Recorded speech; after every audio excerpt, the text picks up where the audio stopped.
ठीक है। तो हम लोग जीव जगत के वर्गीकरण में कल हम लोग बेसिक पढ़ लिए थे, उसके बारे में क्या कहते हैं, कौन सा चैप्टर पढ़े थे कल हम लोग? लिविंग ऑर्गेनिज्म क्या होता है, लिविंग क्या होता है, नॉन लिविंग, ठीक है। तो हम लोग जीव जगत का वर्गीकरण कर रहे हैं, इसके बारे में हम लोग पढ़ रहे हैं।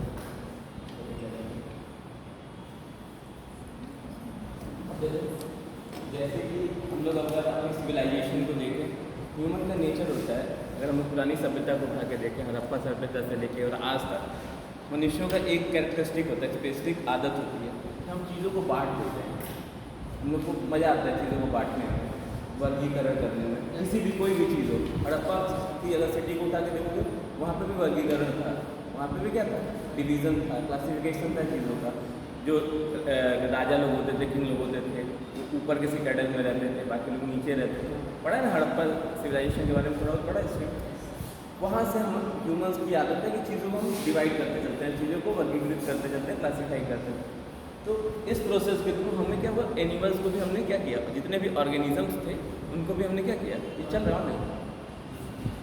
तो हमने एनिमल्स को भी क्या किया, ये सर वाला जो चल रहा था उसी में नहीं चल रहा है, अलग है ना, ठीक तो दिक्कत हो जाएगी। जोड़ के 3 घंटा हो जाएगा। ये जोड़ के 3 घंटा हो जाएगा। अलग अलग क्लास देखेंगे। तो हम लोग क्या करते हैं, क्लासिफिकेशन करते हैं। क्लासिफिकेशन यानी वर्गीकरण करते हैं, किसका, ऑर्गेनिजम्स का, ठीक है। तो ऑर्गेनिजम्स का यानी जीव जगत का हम लोग वर्गीकरण करते हैं। स्टार्टिंग में जो वर्गीकरण होता है वो बिल्कुल नॉन साइंटिफिक तरीके से होता है, मतलब अवैज्ञानिक तरीके से करते हैं, कोई इसका रीज़न नहीं होता है। हम लोग कपड़ा, खाने का तरीका, इन सब बेसिक नीड्स की बेसिस पर हम लोग उनको डिवीज़न करते हैं, लेकिन वो कोई साइंटिफिक बेसिस नहीं होता उसका। तो फिर हम लोग धीरे धीरे, जैसे साइंस का ओरिजिन होता है, तो एक साइंटिस्ट आते हैं जिनका नाम कोई भी सब्जेक्ट को वहाँ पे मिल जाएगा, अरिस्टोटल यानी अरस्तु।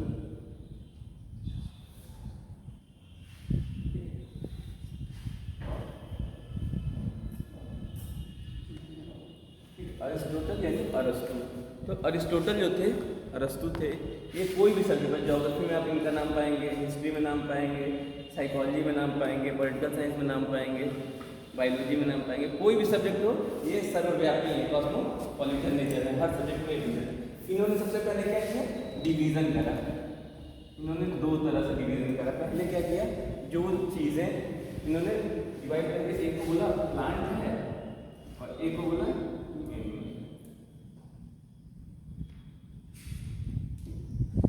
एनिमल में जो डिवीजन किया उन्होंने किसके बेसिस पे किया, आरबीसी के बेसिस पे किया, क्या, लाल रक्त कणिकाओं के बेसिस पे। तो जिनके में आरबीसी थी, लाल रक्त कणिकाएं प्रेजेंट थी, उनको उन्होंने एक कैटेगरी में रख दिया, और जिनके में नहीं प्रेजेंट थी उनको दूसरे कैटेगरी में रख दिया। ऐसे ही इन्होंने प्लांट का भी डिवीजन करा।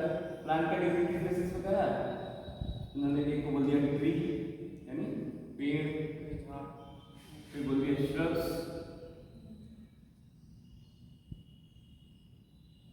हो गया, और स्ट्रक्चर हो गया।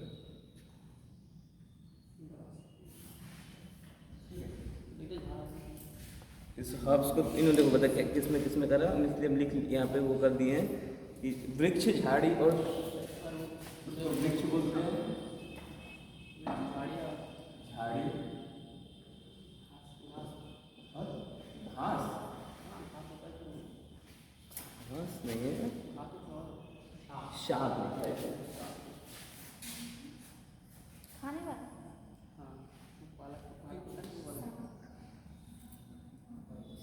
ठीक है। इन्होंने प्लांट को उनकी हाइट के बेसिस पे, जो बड़े बड़े प्लांट थे उनको ट्री बोल दिया, जो क्या कहते हैं छोटे छोटे थे, एकदम छोटे होते थे, उनको बोल दिया हर्ब्स बोल दिया, और जो बीच की झाड़ी जैसी आकृति थी उनको उन्होंने श्रब्स बोल दिया, ठीक है। उसके बाद इन्होंने सबसे पहले डिवीजन, तो साइंटिफिक वे में डिवीजन करने की कोशिश इन्होंने किया, बट ये लोगों को, जो भी साइंटिस्ट कम्युनिटी थी, जो वैज्ञानिकों का संप्रदाय था, उन्होंने कहा कि नहीं, ये कोई साइंटिफिक वे नहीं है। तो दूसरे साइंटिस्ट है जिनका नाम था लीनियस।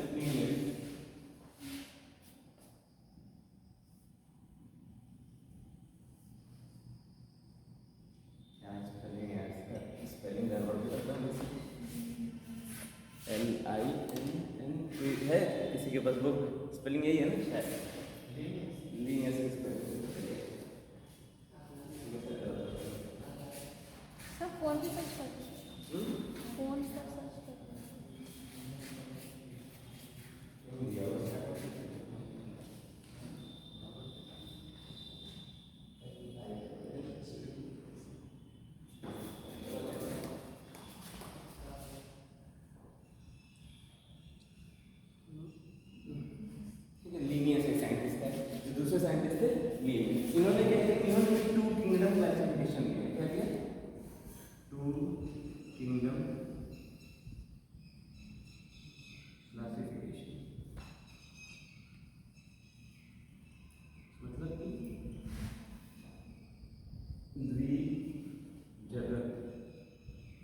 वर्टिकल।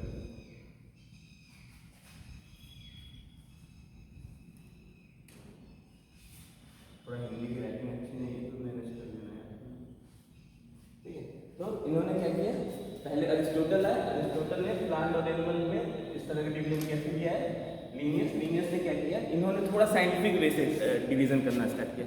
इन्होंने कहा कि जिसके पास सेल वॉल है उसको हम लोग प्लांट में रख देते हैं, और जिसके पास सेल वॉल एब्सेंट है जिसके सेल में, उसको हम लोग एनिमल में रख देते हैं। सिंपल इन्होंने दो चीज़ में बांटा, एक को बोल दिया प्लांट है और दूसरे को बोल दिया एनिमल।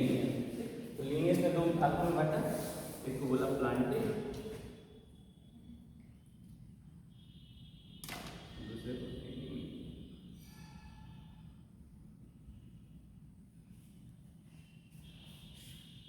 और ये किस बेसिस पे बांटा, जिसके पास सेल वॉल प्रेजेंट है, जिसके सेल में सेल वॉल प्रेजेंट है यानी कोशिका भित्ति प्रेजेंट है, उसको इन्होंने बोल दिया प्लांट है, और जिसके पास कोशिका भित्ति नहीं है उनको बोल दिया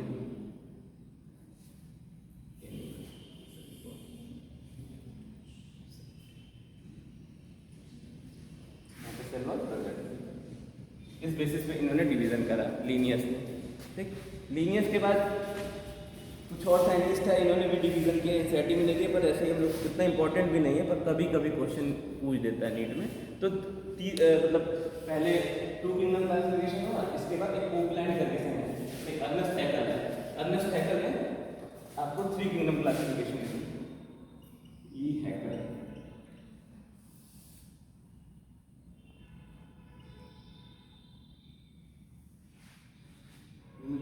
थ्री किंगडम क्लासिफिकेशन।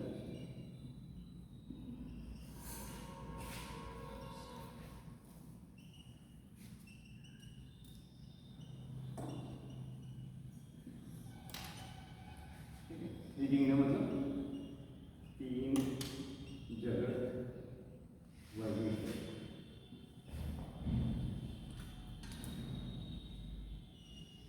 किसने दिया था, अर्नेस्ट हैकल। अर्नेस्ट हैकल ने क्या किया, एक तो पहला प्लांट था, दूसरा एनिमल, एनिमिलिया, इन्होंने एक और नाम ऐड कर दिया, दैट इज प्रोटिस्टा।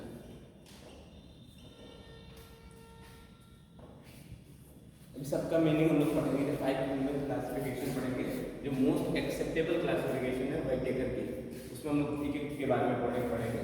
बस अर्नेस्ट हैकल ने क्या किया था, इन्होंने थ्री किंगडम क्लासिफिकेशन दिया था, तीन जगत वर्गीकरण। इसमें इन्होंने क्या किया था, एक प्लांट बोला, दूसरे को एनिमल बोला, और कुछ को इन्होंने प्रोटिस्टा बोल दिया। ठीक है, यूनिसेलुलर जो ऑर्गेनिज्म थे उनको इन्होंने बेसिकली प्रोटिस्टा के अंदर डाल दिया। ठीक, इसके बाद चौथे साइंटिस्ट है कोपलैंड।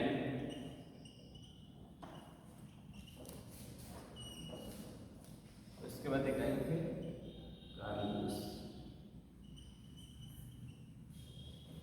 कोपलैंड ने दिया फोर किंगडम क्लासिफिकेशन।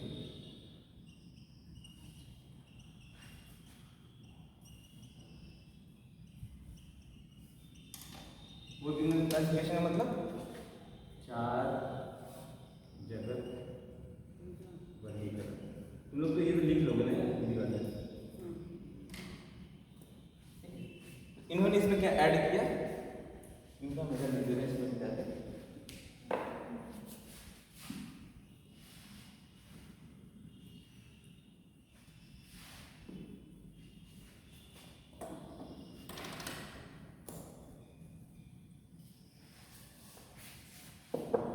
अब हम लोग कोपलैंड की बात कर रहे हैं, फोर किंगडम क्लासिफिकेशन की बात कर रहे हैं।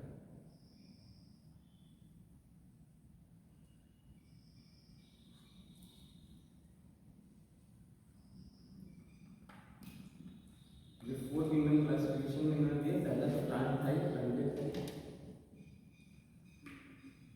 दूसरा एनिमलिया, तीसरा प्रोटिस्टा, चौथे इन्होंने मोनेरा ऐड किया। ठीक है, नाम याद रखने तो लिख कितनी बार लिखोगे और बोलने की कोशिश करो बार बार, नाम तक याद रहना। हिंदी में भी यही नाम है। फिर आया तुम्हारा फाइव किंगडम क्लासिफिकेशन।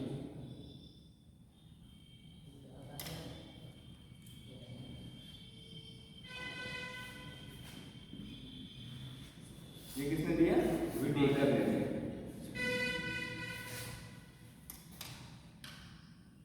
विटेकर में दिया।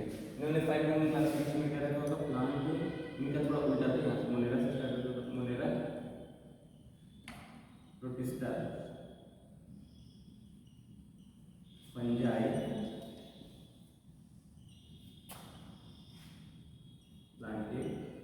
प्लांट्स और एनिमल्स। इन्होंने 5 ह्यूमन क्लासिफिकेशन किया, किसने, आर.एच. विटेकर। हाँ, ये चार्ल्स बूसवेल 6 देते हैं, इसके बाद में 6 ह्यूमन क्लासिफिकेशन देते हैं चार्ल्स बूसवेल। गलती हो गई,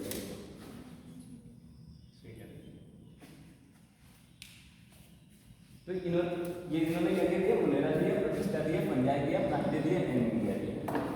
अब इसके बाद अगले साइंटिस्ट है कार्ल बूस। इन्होंने पहले डोमेन सिस्टम बनाया। क्या बनाया, डोमेन सिस्टम। हिंदी में डोमेन को बोलते हैं वर्ग, बोलते हैं शायद।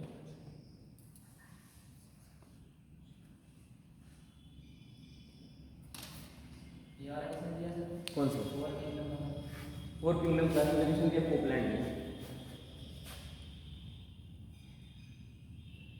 अनुक्षेत्र पद्धतियाँ, ये हो गया है।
इन्होंने क्या किया, ये हो गया ना, इधर वाला हुआ कि नहीं हुआ, हो गया। अब देखो इनका दिए, पहले समझ लो फिर ये कार्ल बूस ने, इन्होंने क्या किया, मोनेरा जो था इसको 2 पार्ट में डिवाइड कर दिया। ठीक, एक को इन्होंने बोल दिया बैक्टीरिया, जो डोमेन 1 बोले इन्होंने, डोमेन 1 में लिखा इन्होंने बैक्टीरिया। डोमेन को हिंदी में क्या कहते हैं, क्षेत्रीय पद्धतियाँ। ठीक, दूसरे में इन्होंने आर्की बैक्टीरिया रखी।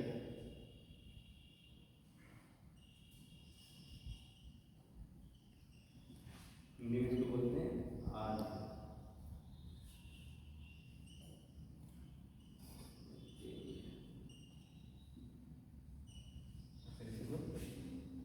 जीवाणु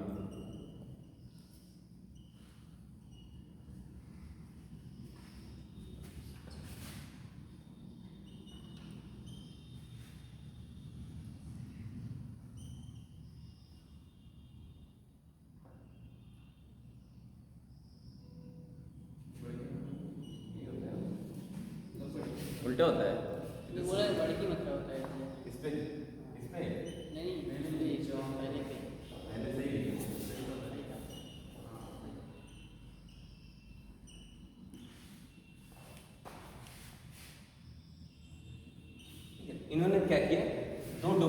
एक को डोमेन 1 और दूसरे को डोमेन 2।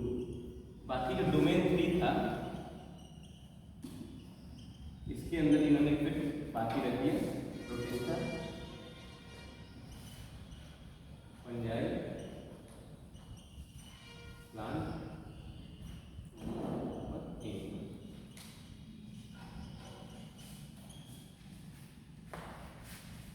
मतलब इन्होंने पहले क्या किया, 3 डोमेन में बांट दिया, 3 क्षेत्रीय पद्धतियों में बांट दिया। फिर 3 क्षेत्रीय पद्धतियाँ कौन थी? डोमेन 1 में बैक्टीरिया था और डोमेन 2 में आर्की बैक्टीरिया था और डोमेन 3 में कौन कौन था? प्रोटिस्टा, फंजाई, प्लांट और एनिमिया।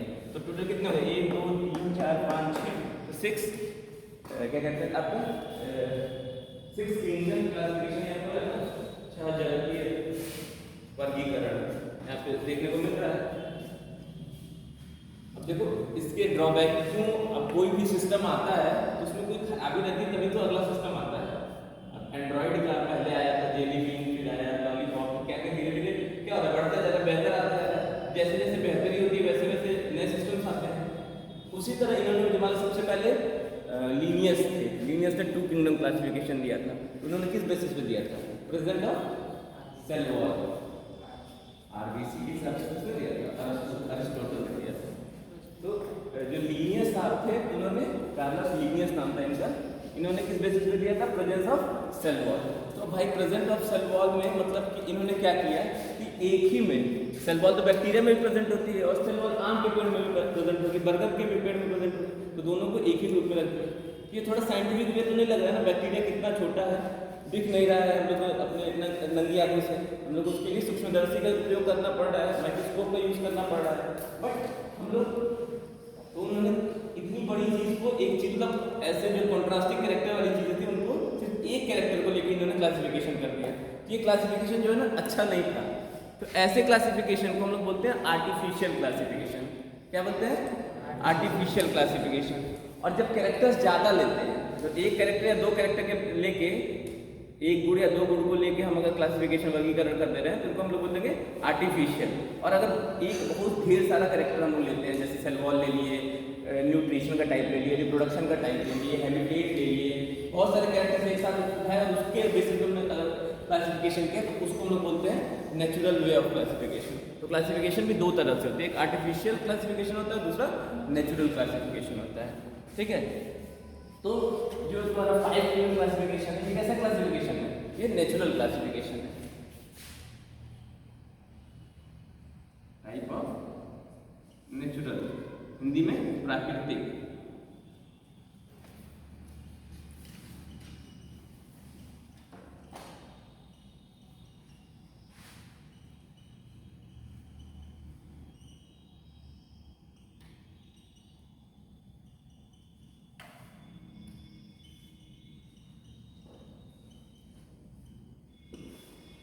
हिंदी में क्या बोलेंगे इसको? प्राकृतिक वर्गीकरण।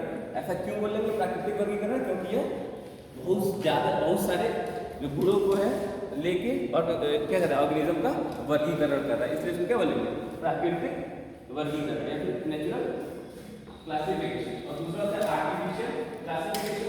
आर्टिफिशियल को क्या बोलते हैं हिंदी में?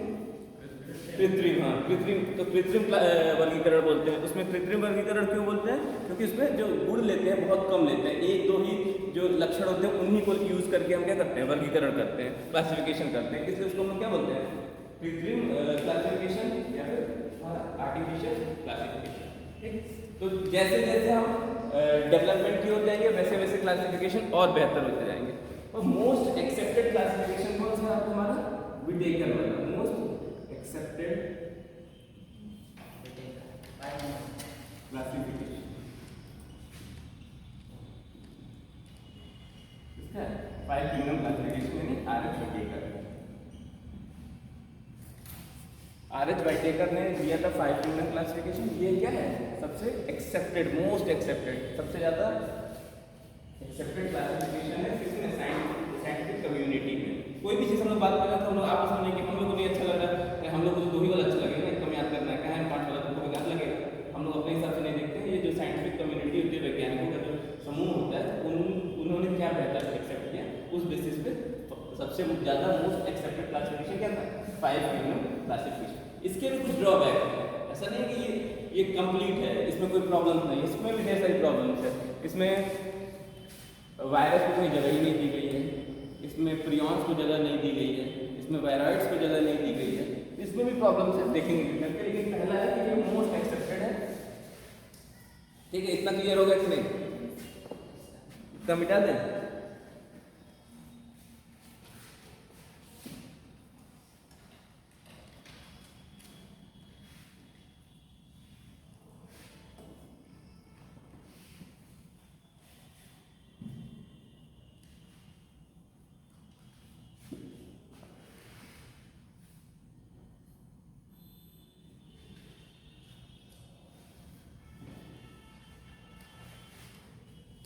एनसीईआरटी में चार्ट बनाया हुआ है, ये वाला चार्ट इंग्लिश वाली बुक में भी है, इंग्लिश वाले में लास्ट वाली लाइन गैप कर दिया है, तो हिंदी में ज़्यादा दिया है। ठीक है, ये इस चार्ट को हम लोग समझ लेंगे तो पूरा क्लासिफिकेशन जो 5 किंगडम क्लासिफिकेशन है हमको क्लियर हो जाएगा। ठीक है, एक एक करके हम लोग देखते हैं। यहाँ पर हम लोग लिख लेते हैं मोनेरा।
डिजिटल बोर्ड होता है, जितनी मेहनत नहीं करनी पड़ती।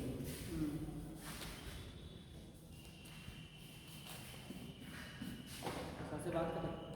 हाँ नहीं, सर से बात करनी नियम से बात करें। वहाँ पे कोई दिक्कत आ रही है, अभी तक आए थे। लेकर के बाद में जाके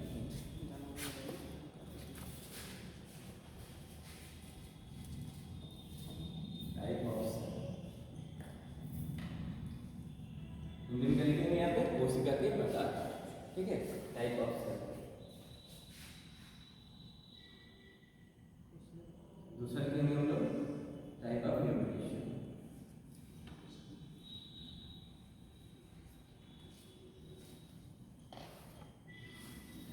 बॉडी ऑर्गेनाइजेशन।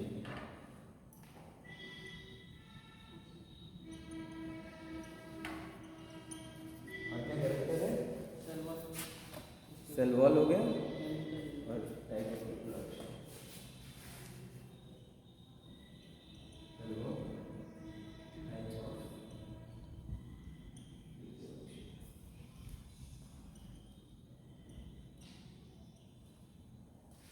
ठीक है, तो हम सबसे पहले टाइप ऑफ सेल देखते हैं। टाइप ऑफ सेल हम लोग डिवाइड कर चुके हैं। एक नीचे और छूटा है, कौन सा छूटा है? न्यूट्रिशन हो गया, 1 2 3 4 5 6 है ना। केंद्र छूट गया। कोशिका के प्रकार हो गए, कोशिका भित्ति हो गई, केंद्रक झिल्ली। केंद्रक झिल्ली मतलब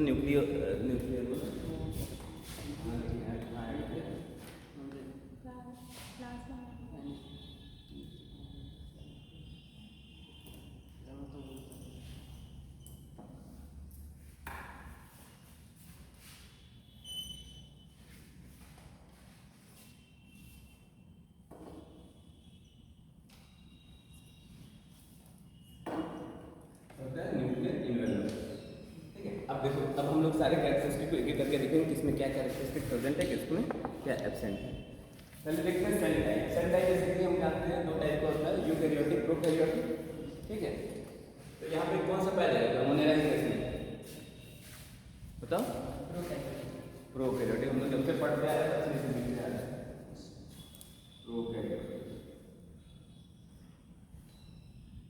इसके अलावा जितने सबमिट बढ़ते हैं उनको यूकैरियोटिक।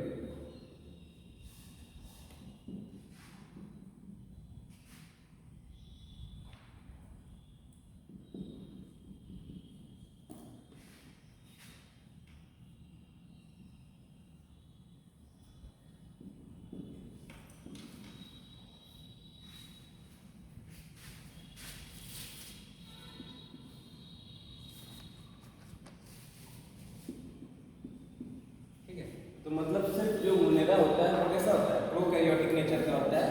बाकी प्रोटिस्टा, फंजाई, प्लांट और एनिमल ये सारे के सारे कैसे होते हैं, यूकैरियोटिक नेचर के। तो इतना याद रहेगा। अब आप लोग इसका सेकंड वाला आप लोग बताएंगे क्या होगा इसमें, न्यूक्लियर इक्विवेलेंट बताओ क्या होगा यहाँ पे। हाँ फर्स्ट में क्या होगा, सेकंड में हाँ प्रेजेंट, इसमें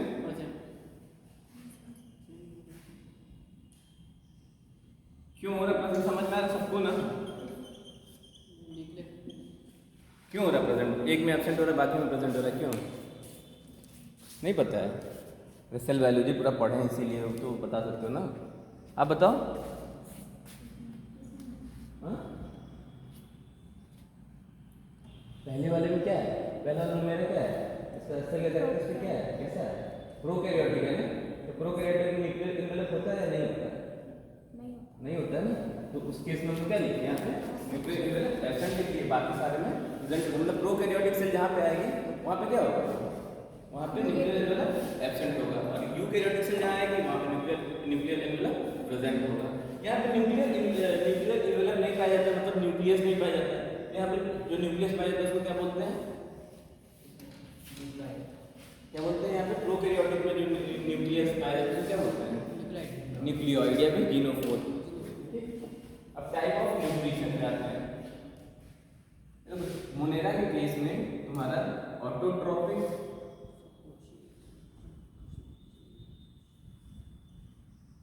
एंड हेटेरोट्रॉपिक दोनों टाइप के न्यूट्रिशन पाए जाते हैं।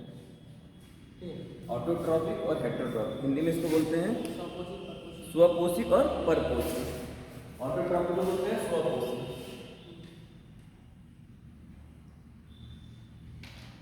इसको बोलते हैं परपोषिक।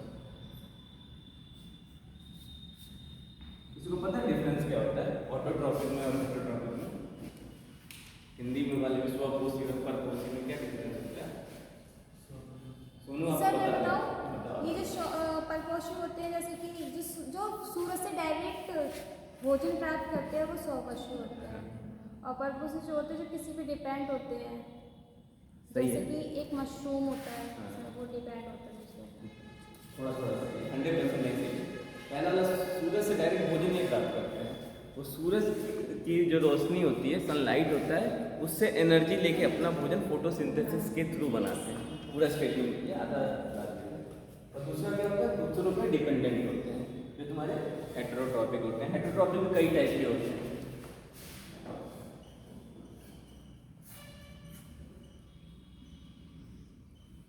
परपोषी जो होते हैं वो भी कई टाइप के होते हैं। सेप्रोफाइट भी हो सकते हैं, पैरासाइट हो सकते हैं, नहीं बता रहे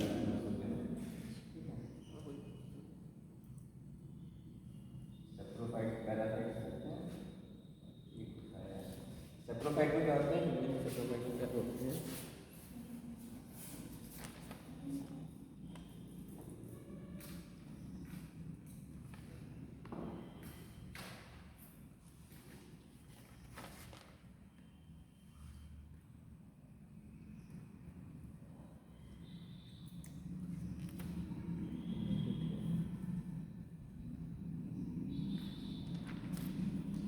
मिल नहीं रहा है, पता नहीं कहीं पढ़े थे भूल गए। सेप्रोफाइट अभी तुम लोग हिंदी बता दो। सेप्रोफाइट में क्या होता है, जब डेड एंड डिकेइंग मटेरियल से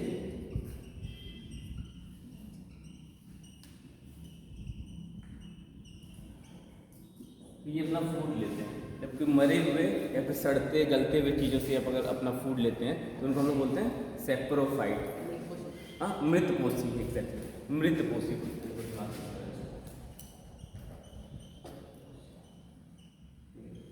इसका एग्जाम्पल क्या है, अभी बताया था किसी ने, मृतपोषी का एग्जाम्पल मशरूम हो जाएगा।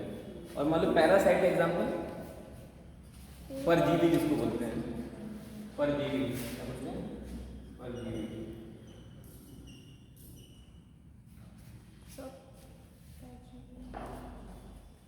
पैरासाइट के बहुत सारे एग्जाम्पल तुमको पता हुआ है। हाँ? कोई भी बैक्टीरिया का नाम बता दो जो बीमारी कॉज करता है, तो पैरासाइट ही है लगभग मैक्सिमम। लेकिन कोई बैक्टीरिया का नाम नहीं पता जो बीमारी कॉज करता है, कोई डिजीज कॉज करता है। साल्मोनेला टाइफी बोल दो, टाइफाइड होता है, यूरियो कोलेराई बोल दो, कोलेरा होता है, कुछ भी बताओ यार तुम ऐसे शांत हो जाता है। चलो कोई नहीं। प्रोटिस्टा में यहाँ पे भी दोनों पाया जाता है, ठीक है, ऑटोट्रॉपिक और heterotrophic mode of nutrition. Fungi में सिर्फ हेटेरोट्रॉपिक पाया जाता है। फंजाई का एग्जाम्पल बता सकता है कोई? कबाब हिंदी में बोलते हैं, तो एग्जाम्पल कोई? अरे अभी एक लड़की बताइए, क्या नाम है तुम्हारा? भावना बताइए, अभी बताओ। अभी तो बताइए, 2 मिनट पहले बताइए फंजाई का एग्जाम्पल। मशरूम, मशरूम क्या है? फंजाई है ना? तो बताओ यार, तुम बोल क्यों नहीं रहे? तो पता सब है तुम लोगों को, फिर भी बोल नहीं रहे हो। तो मशरूम हमेशा कैसा होगा? हेटेरोट्रॉपिक होगा ना, वो तो अपना फोटोसिंथेसिस करके फूड तो बनाएगा नहीं, इसलिए वो हमेशा हेटेरोट्रॉपिक होगा। प्लांट ये कैसे होते हैं? Plants autotrophic.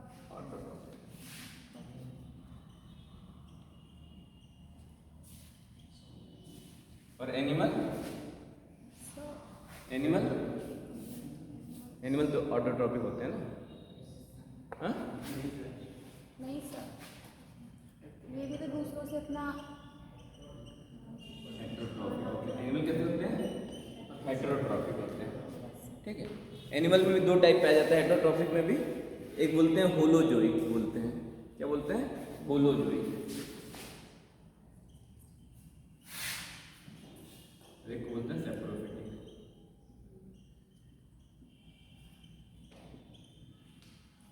होलोजोइक को हिंदी में बोलते हैं तुम्हारा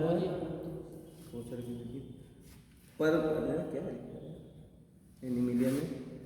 हाँ, प्राणी संभोजी और मृतपोषी। प्राणी संभोजी बोलते हैं।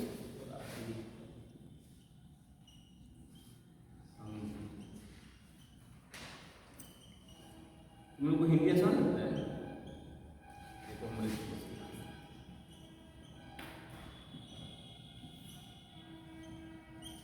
ठीक, अब देखो इन दोनों में डिफरेंस क्या है, होलोजोइक में और तुम्हारा सेप्रोफाइट में।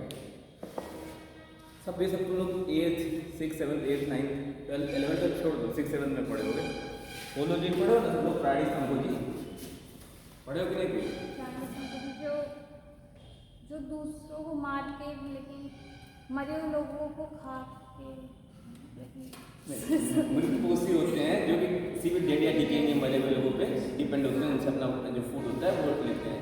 जो तुम्हारे होलोजोइक होते हैं, प्राणी संभोजी होते हैं, मरे हुए से ही सब खाते हैं, या जिंदा से उससे नहीं मतलब है, क्योंकि खाने का तरीका अलग होता है। बेसिकली होता क्या है कि 4 प्रोसेस होते हैं। पहले क्या होता है, कोई चीज़ हम लोग मुंह में लेते हैं। हम लोग क्या करते हैं, हम लोग को मुर्गा खाना है तो सीधे पहले टंगरी उठाते हैं, करते हैं ना, या फिर जो नॉर्मल वेजिटेरियन है वो रोटी का टुकड़ा उठाता है, यही करते हैं ना। हाँ, ये इसमें प्रेजेंट हो गया इसमें क्या चीज़? ये न्यूट्रिशन है जो न्यूट्रिशन टाइप ऑफ न्यूट्रिशन है ना। न्यूट्रिशन इसमें ऑटोट्रॉपिक और हेटेरोट्रॉपिक न्यूट्रिशन पाया जाता है। यहाँ पे ऑटोट्रॉपिक और हेटेरोट्रॉपिक न्यूट्रिशन पाया जाता है। यहाँ पे हेटेरोट्रॉपिक, यहाँ पे ऑटोट्रॉपिक और यहाँ पे हेटेरोट्रॉपिक, ठीक है। कहाँ थे? होलोजोइक के बारे में बता रहे थे। तो कोई भी हम लोग खाना खाते हैं उसके 4 प्रोसेस होते हैं। जब हम लोग होलोजोइक खाते हैं तो सबसे पहले इंजेशन करते हैं, कोई चीज़ को निगलते हैं, मुंह में डालते हैं, ठीक है। उसको इंजेशन को हम लोग बोलते हैं अंतःग्रहण। क्या बोलते हैं? अंतःग्रहण है। भोजन का अंतःग्रहण किया जाए तो भोजन का इंजेशन, कोई भी चीज़ है पहले मुंह में डालेंगे, फिर सेकंड में उसका क्या होगा? डाइजेशन होगा, पाचन होगा उसका, ठीक। तीसरा प्रोसेस क्या होगा, एसिमिलेशन। एसिमिलेशन कहते हैं आत्मसात करना, ठीक है। क्या बोलते हैं इसको, आत्मसात, एसिमिलेशन। पहला क्या देखो, सबसे पहले हम लोग क्या किया, होलोजोइक में खाना के लिए चबाया, डाइजेशन में पेट में गया, छोटे छोटे पार्ट्स में टूटा, छोटे छोटे केमिकल्स में टूटा हुआ खाना, ठीक है, प्रोटीन, कार्बोहाइड्रेट। और एसिमिलेशन में क्या होता है, हमारे सेल्स को वो प्रोटीन, कार्बोहाइड्रेट अलग अलग सेल्स को जाता है, उसको बोलते हैं एसिमिलेशन। और लास्ट प्रोसेस होता है इजेशन। जो भी मतलब इंपॉर्टेंट चीज़ है वो हमारी बॉडी ले ली, जो खराब चीज़ हम लोग क्या करेंगे, निकाल देंगे बाहर, उसको इजेशन बोलते हैं। ये होता है होलोजोइक में। लेकिन सेप्रोफिटिक में डिफरेंस क्या होता है, यहाँ पे थोड़ा सा केस उल्टा होता है, पहले डाइजेशन हो जाता है। अब मक्खी है, चलो बना दी मक्खी, ऐसी कुछ होती है ना मक्खी। ये क्या करेंगे, यहाँ पे इसको ब्रेड का एक टुकड़ा दिख गया, तो इस पर क्या करेंगे, कुछ डाइजेस्टिव पंख हमें बना देते हैं, ठीक है। तो ये क्या कर रहा है, यहाँ पे पहले इसके ऊपर कुछ डाइजेस्टिव एंजाइम डाल दिया, ये मुंह में नहीं लिया पहले इसमें डाइजेस्टिव एंजाइम देके इसको वो कर दिया, डाइजेस्ट कर दिया, पचा दिया। जब सिंपल फॉर्म में हो गया, लिक्विड फॉर्म में या फिर किसी भी सिंपल फॉर्म में, ये कॉम्प्लेक्स फॉर्म में था, फूड हमेशा कॉम्प्लेक्स फॉर्म में होता है। तो जब सिंपल फॉर्म में हो गया तो इसको क्या करेंगे, अपने बॉडी से एक स्पंज जैसा स्ट्रक्चर निकालती है, उससे वो चीज़ को तुरंत निकल जाती है, सूख जाती है। तो इसमें उल्टा हो रहा है, हमारे में पहले हम इंजेक्शन कर रहे थे, फिर डाइजेशन हो रहा था, और सेप्रोफिटिक में पहले डाइजेशन होता है, फिर इंजेक्शन होता है, उसका एसिमिलेशन, और लास्ट स्टेप क्या होता है, इजेशन। ठीक, ये तो होना ही है। इजेशन को हिंदी में क्या बोलते हैं, त्याग, त्याग करना। इंजेक्शन मतलब बाहर निकालते हैं जो चीज़, ठीक है। तो ये समझिए ना होलोजोइक में और तुम्हारा सेप्रोफिटिक में डिफरेंस। तो ये छोटे छोटे क्वेश्चन है, नीट में आते हैं, और ये चैप्टर बहुत इंपॉर्टेंट है। इस चैप्टर में 5 से 6 क्वेश्चन आएंगे। तो इसको थोड़ा सा, सेल वाला था उससे भी 6-7 क्वेश्चन बनते थे, कल वाला क्वेश्चन था उससे एक क्वेश्चन बनेगा, कभी नहीं भी बन सकता है, उतना इंपॉर्टेंट चैप्टर नहीं था। उसमें थोड़ा सा जो टेक्सोनॉमिकल एड्स थे उसी के बारे में थोड़ा सा हम लोग वो जानते हैं कि हर्बेरियम क्या होता है, वो भी इन्वायरमेंट, जब हम लोग इकोलॉजी पढ़ेंगे ना तो वहाँ पे इन सीटू एक्सीटू पढ़ेंगे, कंजर्वेशन, उसमें ज़्यादा मजा आएगा। यहाँ पे कोई इसका काम का नहीं। फिर ये चैप्टर इंपॉर्टेंट है, ये जो हमारा ये चार्ट है, इससे एक क्वेश्चन तो फिक्स है, इस चार्ट से क्वेश्चन आएगा। तो चार्ट को अच्छे से वर्ड को समझना है, तो चार्ट जहाँ नहीं समझ आ रहा है फिर से पूछना है, ठीक। बॉडी ऑर्गेनाइजेशन की बात करें, बॉडी ऑर्गेनाइजेशन प्रोकैरियोटिक की कैसी होती है, मोनेरा की कैसी होती है, सेलुलर होती है। सेलुलर मतलब कोशिकी, मतलब एक सिंगल सेल होता है, ठीक है, उसको कोशिकी बोलते हैं। जो प्रोटिस्टा होता है इसकी कैसी होती है, सेलुलर होती है, सिंगल सेल होते हैं, यूनिसेलुलर होते हैं, ठीक। जो फंजाई होता है ये कैसा होगा, यहाँ पे टिश्यू पाए जाएगा, कुछ में सेल भी पाए जाते हैं, ठीक। और जो टिश्यू होगा वो कैसा होगा, लूज टिश्यू होगा,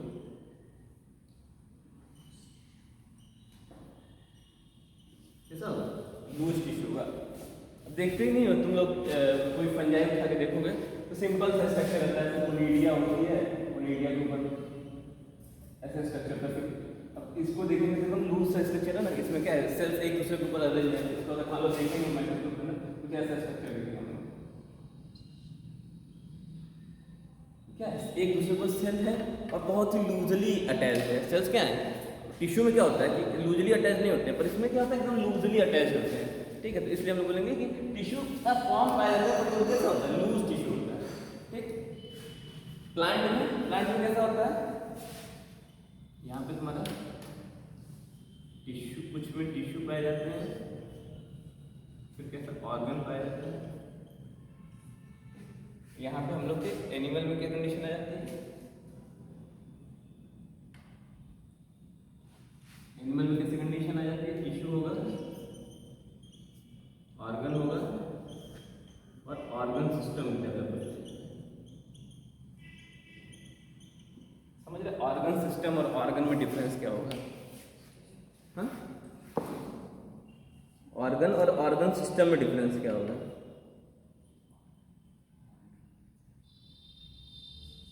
सर कोई एक अंग ऑर्गन कहलाए और अंगों का पूरा समूह ऑर्गन सिस्टम कहलाए।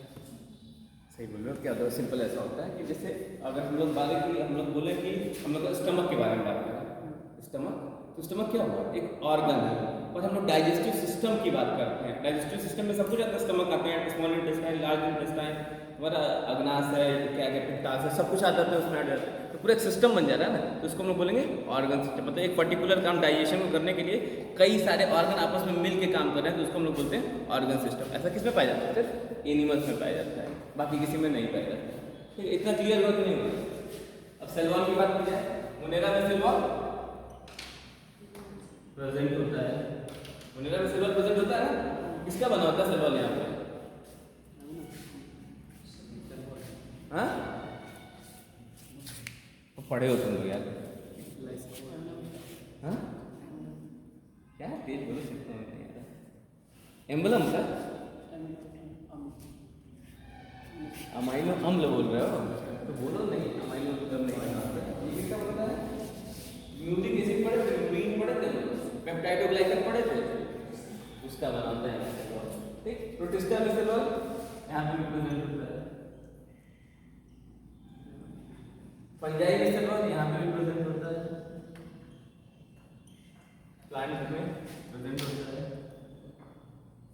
एनिमल में प्रेजेंट होता है ना,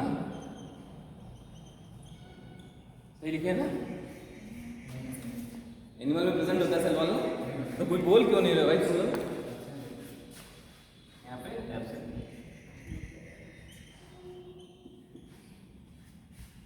हमारा फंजाई में सेल वॉल किसका बना होता है?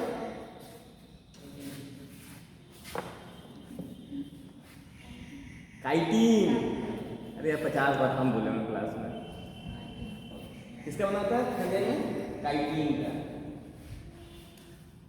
तो सब लिखा भी हुआ है, इसमें हिंदी में भी लिखा हुआ है, कोशिका भित्ति काइटिन युक्त होता है। प्लांट में किसका बना होता है?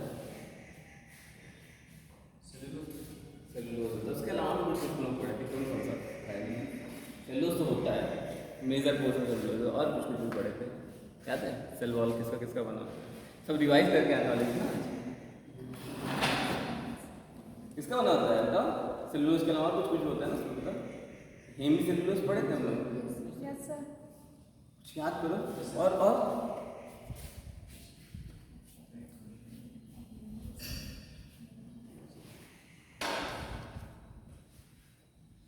हाँ, कल याद करके आना, तुम नहीं बता रहे, तुम लोग सब बताओ, कुछ नहीं याद रहता तो। टाइप ऑफ रिप्रोडक्शन की बात करते हैं। यहाँ पे एसेक्सुअल रिप्रोडक्शन पाया जाता है, ठीक है, वेजिटेटिव रिप्रोडक्शन भी पाया जाता है, और genetic transfer, gene transfer. Asexual, vegetative और जीन ट्रांसफर। जीन ट्रांसफर किसके थ्रू होता है? कॉन्जुगेशन के थ्रू होता है। हम लोग पढ़ेंगे उसको डिटेल में, अभी इसलिए नहीं लिखना है यहाँ पे, ठीक। किसके थ्रू होता है? कॉन्जुगेशन के थ्रू होता है। यहाँ पे क्या होता है? प्रोटिस्टा में भी एसेक्सुअल पाया जाता है, वेजिटेटिव पाया जाता है। यहाँ पे जीन ट्रांसफर थ्रू नहीं होता है, सेक्सुअल, एसेक्सुअल और वेजिटेटिव पाया जाता है। फंजाई में सेक्सुअल, एसेक्सुअल पाया जाता है, लिख देते हैं, जैसे हम लोग डिटेल में पढ़ना है।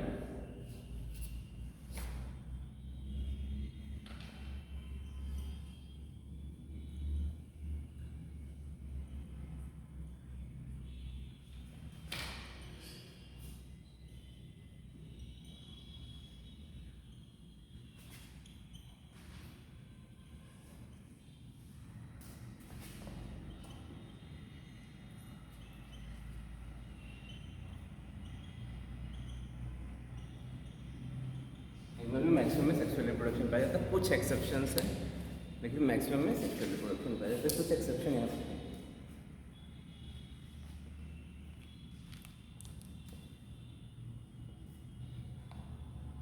इतना क्लियर हो गया?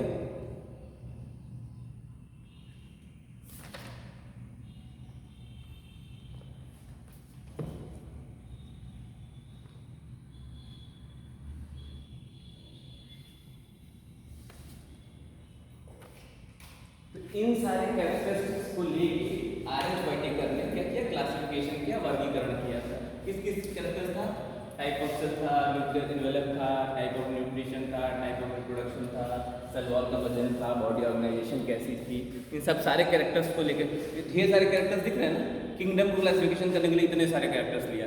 ऐसे क्लासिफिकेशन हम लोग क्या बोलते थे, नेचुरल क्लासिफिकेशन। बोलो तुम लोग सामने से, या तुम लोग कहाँ इतना शिथिल पड़े रहते हो, एनर्जी उठाने वाले लोग क्या करते हैं, पढ़ के आओगे तभी मिलेगा, हैं ऐसा है क्या? थोड़ा बोला करो, एनर्जी लगाया करो। फिर इतना समझ में आया कि नहीं है? कोई दिक्कत, कोई पूछेंगे अगर नहीं दिक्कत फिर मिटा रहे हैं।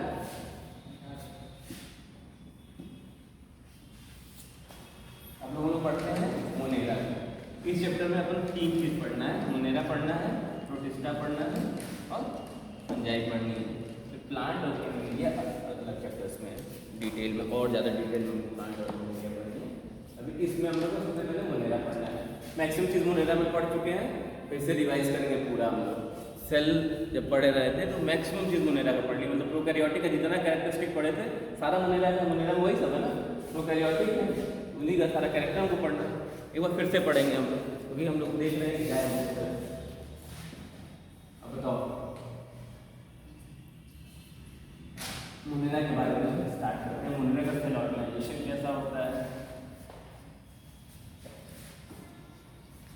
मोनेरा में जनरली बैक्टीरिया पाई जाती है। बैक्टीरिया के अलावा एक और चीज पाई जाती है जिसको हम बोलते हैं Archie bacteria, arc bacteria Hindi में, ठीक है।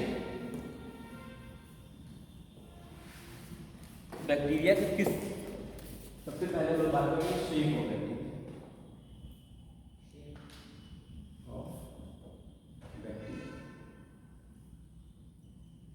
शेप मतलब आकार। बैक्टीरिया के आकार के बेसिस पे हम लोग बैक्टीरिया को 4 भागों में वर्गीकृत करते हैं। कितने भागों में करते हैं? 4 भागों में। पहले को हम क्या बोलते हैं? ओकस। क्या है? ओकस। ओकस का मतलब गोलाकार, इंग्लिश में स्फेरिकल।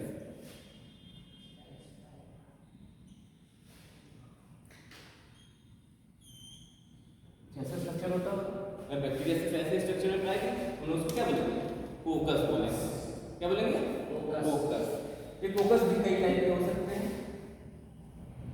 एक हो सकता है मोनोकोकस। मोनोकोकस का मतलब, मोनो का मतलब क्या होता है?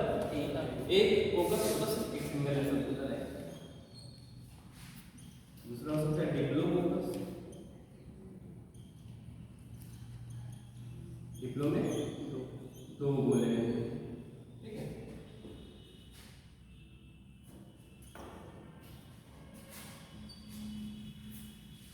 फिर हो सकता है 3 वाला भी कंडीशन आता है, ठीक है।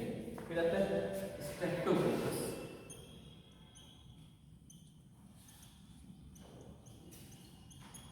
जब एक पूरी चेन रहेगी तो हम उसको क्या बोलेंगे? हिंदी में भी यही नाम है, इसलिए मैं हिंदी वाला से नहीं बता रहा। हिंदी में भी स्ट्रेप्टोकोकस लिखते हैं, उसमें देवनागरी लिपि में लिखते हैं।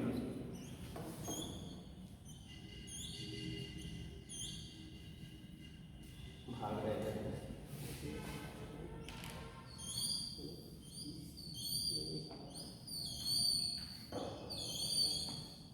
क्या हो रहा है? एक चेन पूरी बन रही है, ठीक है। इसको हम क्या बोलेंगे?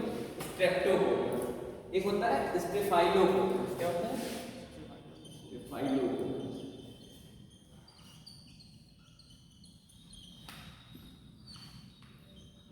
अंगूर का गुच्छा सब लोग देखे हैं? वैसा कंडीशन में है, तो उसको हम लोग क्या बोलेंगे? स्टेफाइलोकोकस।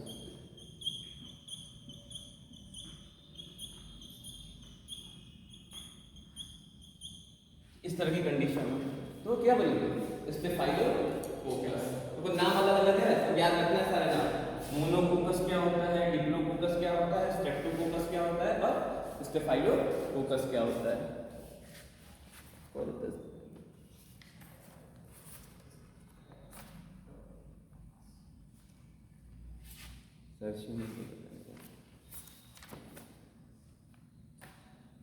इतना हो फोकस में मोनोकोकस, डिप्लोकोकस, स्ट्रेप्टोकोकस और स्टेफाइलोकोकस।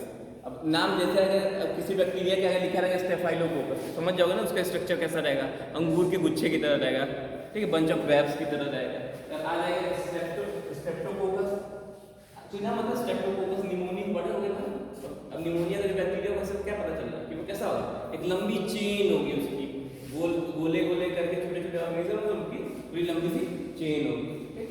ये हो गया तुम्हारा कोकस यानी गोलाकार। दूसरा है तुम्हारा बेसिलस, क्या है बेसिलस।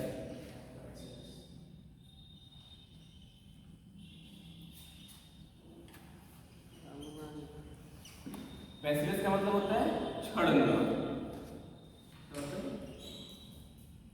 छड़नुमा।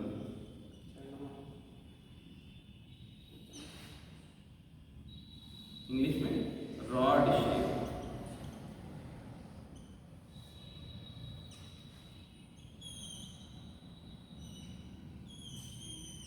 ऐसा स्ट्रक्चर क्या बोलेंगे, रॉड शेप है ना ये, छड़नुमा या फिर रॉड शेप।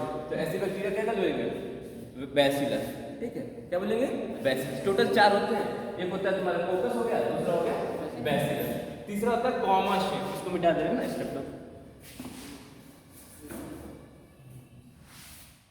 कॉमा सबको बनाना आता है, कैसे बनाते हैं,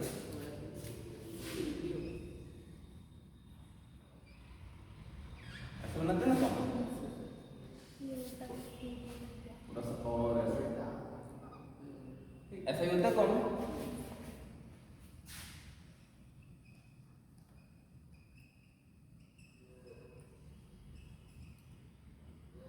इसको हम लोग बोलते हैं विब्रियो, क्या बोलते हैं विब्रियो। और एक होता है स्पाइरिलम से शर्पटा,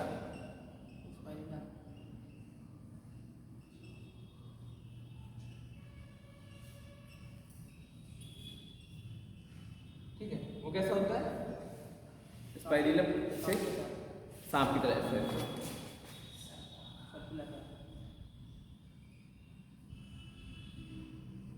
ठीक है, स्पाइरिलम से, ठीक है। सर्पकार या सर्पिलाकार, हाँ सर्पिलाकार होता है, सर्पकार सर्पिलाकार, मीनिंग तो है नहीं स्पाइरल।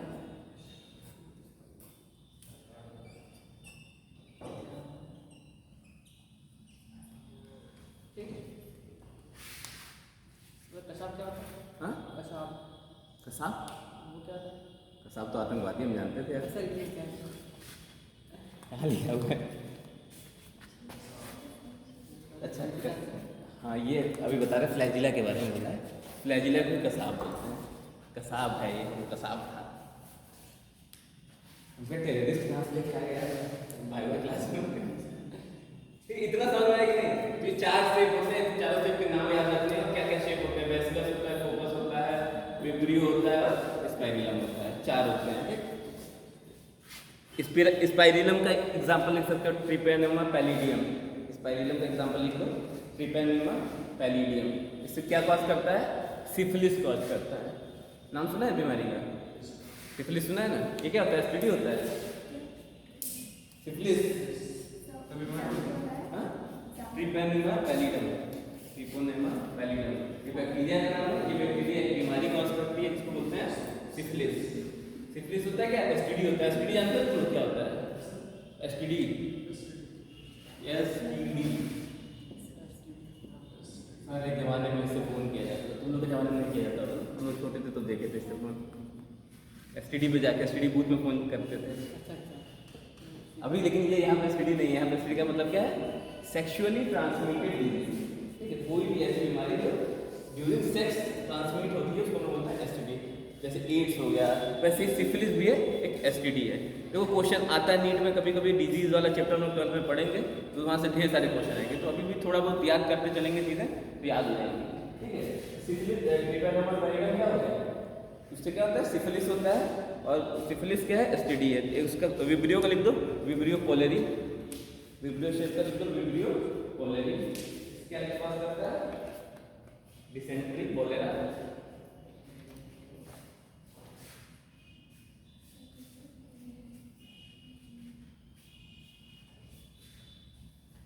तुम्हारे साथ इसमें बैसिलस में भी होते हैं तुम्हारा मोनोबैसिलस, डिप्लोबैसिलस, एक होता है पैलिसेड बैसिलस। इसमें ये स्ट्रेप्टोबैसिलस भी होता है, डिप्लोबैसिलस भी होता है, मोनोबैसिलस भी होता है। लिख लेना पूरा, मोनोबैसिलस,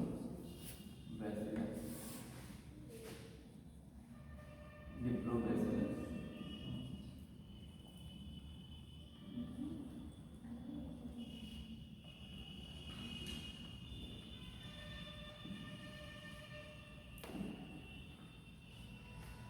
मतलब तो समझ रहे हो,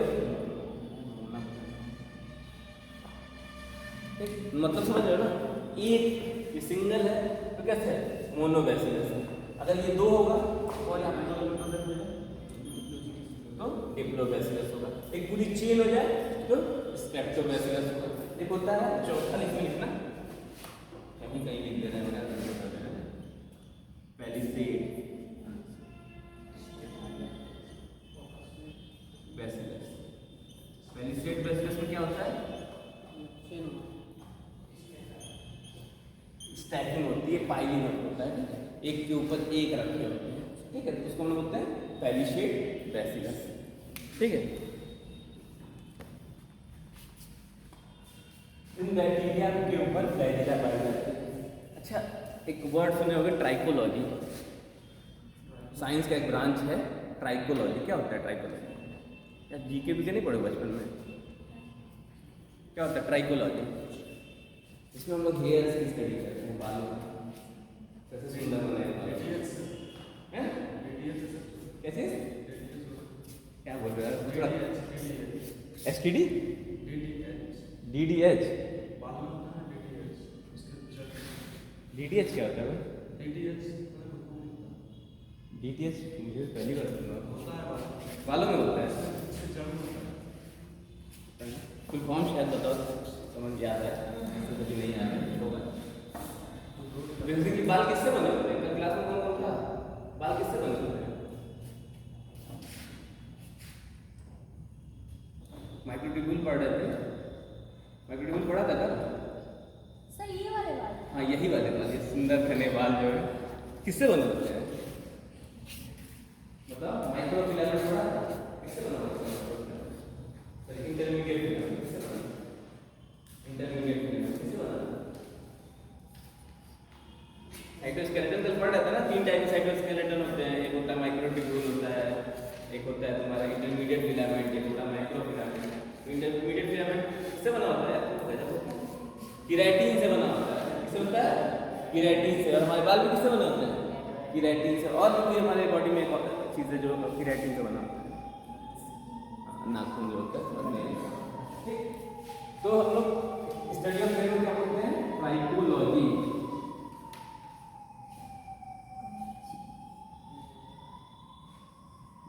ट्राइकोलॉजी, यहाँ से हम लोग एक वर्ड चुराते हैं, मतलब हम नहीं, माइक्रोबायोलॉजी वाले जो चुराए हैं, ट्राइकोलॉजी।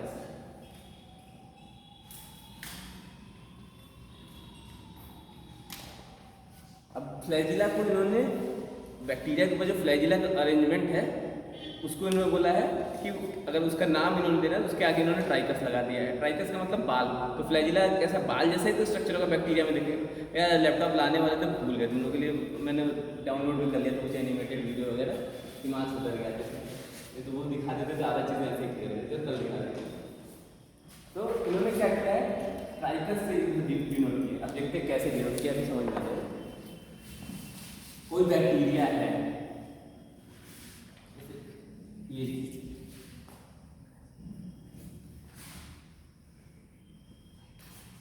ये बैक्टीरिया है, इस पे एक फ्लैजिला है, इसको हम लोग बोलते हैं मोनोट्राइकस। क्या बोलेंगे? मोनोट्राइकस। ट्राइकस नहीं किया गया, ट्राइकोलॉजी से ट्राइकस किया गया है, मतलब एक बात है इसके सर पे सिर्फ एक बात, इसको क्या बोलेंगे? मोनोट्राइकस। दूसरी कंडीशन,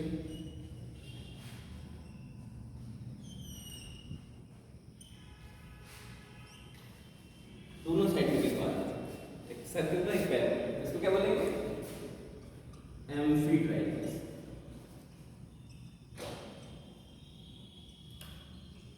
क्या बोलेंगे?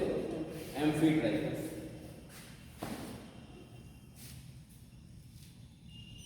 ये बेचारा गरीब है, इसके ऊपर कोई बाल नहीं, इसको क्या बोलेंगे? ए ट्राइकस।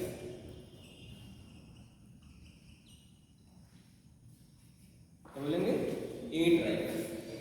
हिंदी में भी एक बोलते हैं, ए ट्राइकस, मोनोट्राइकस, एम्फीट्राइकस, ठीक है।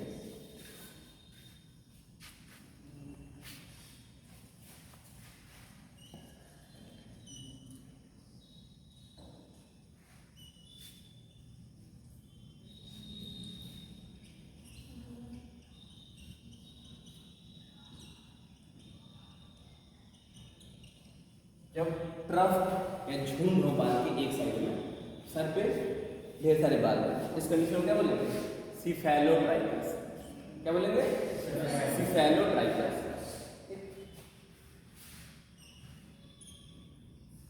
ये अगर अनिल कपूर है, पूरे शरीर पे खूब ढेर सारे बाल, क्या बोलेंगे इसको? पेरीट्राइकस।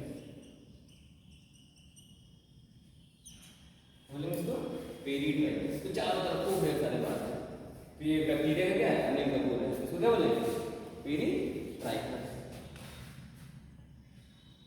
एक बच गया।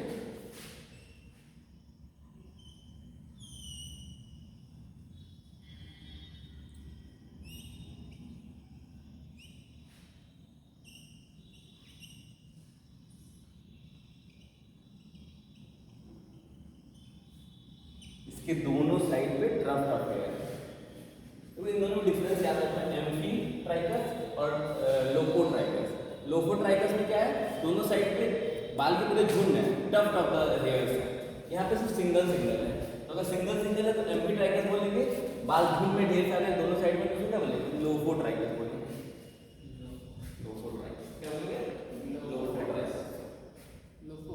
हाँ, लोफो, LOPHOTRICUCHUS, लोफो।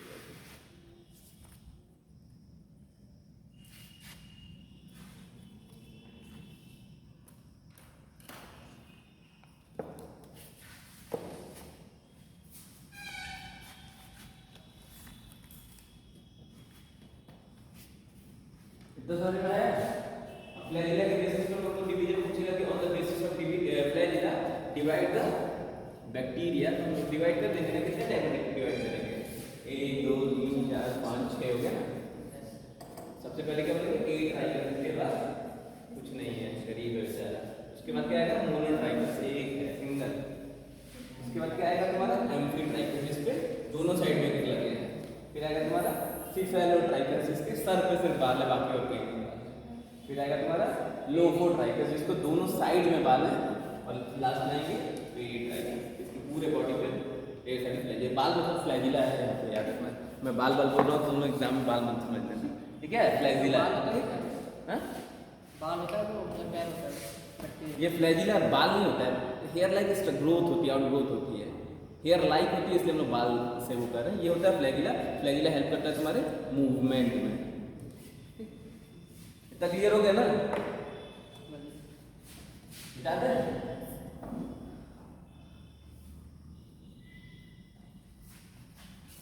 अब हम लोग बनाएंगे प्रोकैरियोटिक का डायग्राम। बहुत दिन पहले होमवर्क में दिए थे, कोई सही से नहीं बनाया था, एक लड़की को छोड़ के।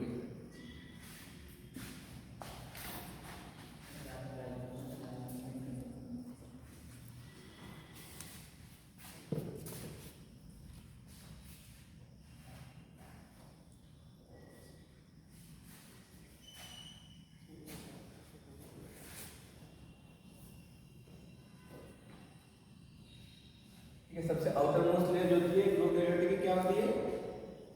प्राइमरी। हाँ, क्या बोलिए? काय की सर?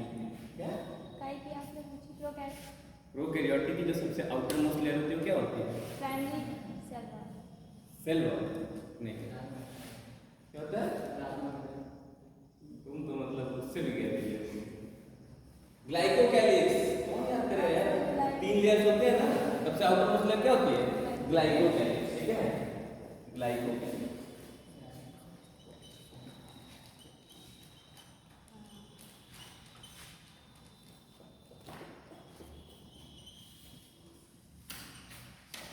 नाम से पता चल रहा है किससे बना होगा, नाम देखो तो उससे पता चलेगा किससे बना होगा। Glycogen carbohydrate.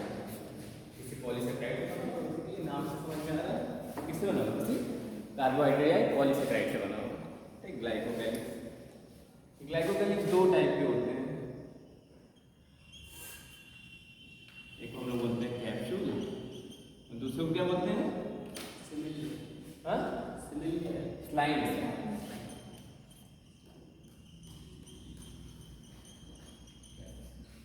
हिंदी में क्या बोलते हैं ये बता देते हैं आप लोग।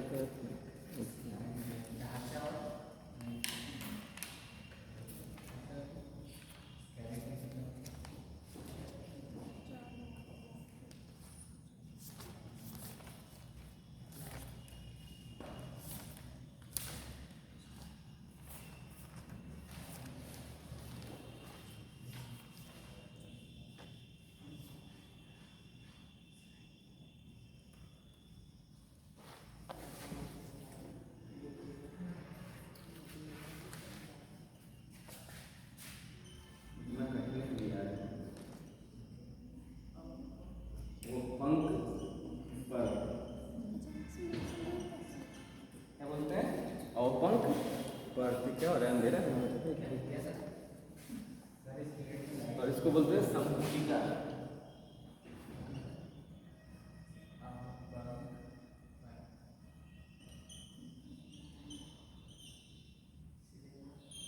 क्या बोलते हैं?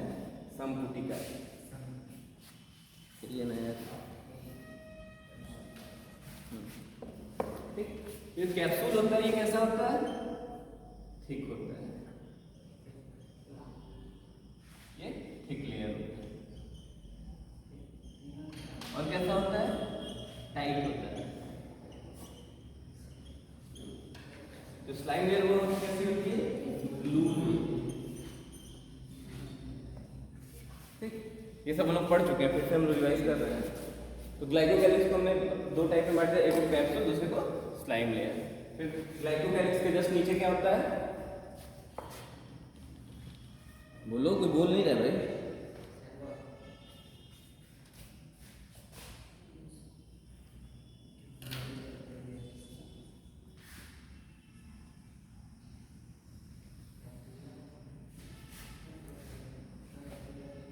Cell wall. ये सेल वॉल किसका बना होता है? किसका? पेप्टाइडोग्लाइकन।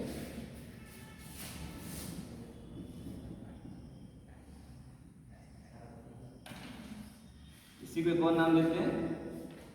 म्यूरिन या फिर म्यूरिक एसिड है ऐसा। पेप्टाइडोग्लाइकन से बना।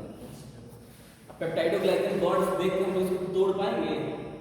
पेप्टाइडोग्लाइकन किन किन एलिमेंट से मिलकर बना होगा?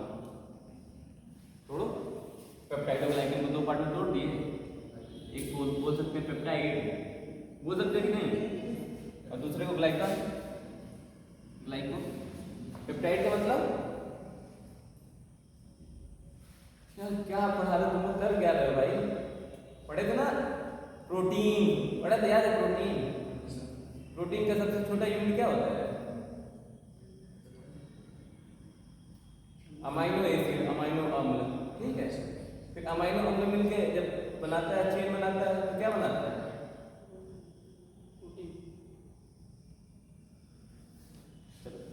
ढेर सारे अमाइनो एसिड होते हैं, आपस में मिलकर पेप्टाइड बनाते हैं, पेप्टाइड से फिर आपस में मिलकर प्रोटीन बनाते हैं। बीच में और भी मैंने बताया था, मिसल्स बताया था, सब होते हैं। अभी बस इतना है, पेप्टाइड बेसिकली प्रोटीन का होता है। इसमें 4 से 5 अमाइनो एसिड पाए जाते हैं, अमाइनो अम्ल पाए जाते हैं। ठीक है, और ये दूसरा ग्लाइको, अभी हम लोग डिस्कस की। ग्लाइको क्या होता है? कार्बोहाइड्रेट, मतलब इसी पॉलीसेकेराइड से बना होता है। तो कौन से पॉलीसेकेराइड से होता है? नाम याद रखना, भूलेगा भी नहीं। नाग प्लस नाग, नाग, सब लोग सुनो नाग में। नाग जानते हो? और दूसरा क्या है? नाम। फुल फॉर्म भी याद करो तो भूल जाओगे। नाग का मतलब है एन एसिटाइल मुरामिक एसिड। नाम का मतलब एन से एन, ए से एसिटाइल, एम से मुरामिक एसिड। और नाग का होता है N acetyl glucosamine. N acetyl glucosamine लिखना है, ग्लूकोसामिन।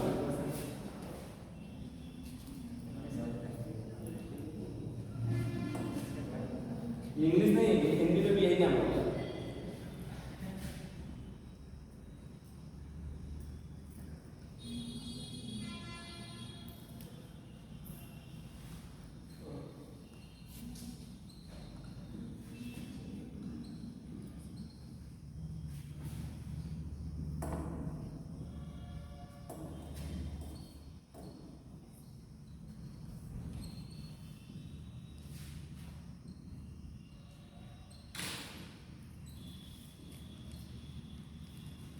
यही जो नाज होता है ना, इसी का पॉलीमर को हम बोलते हैं काइटिन।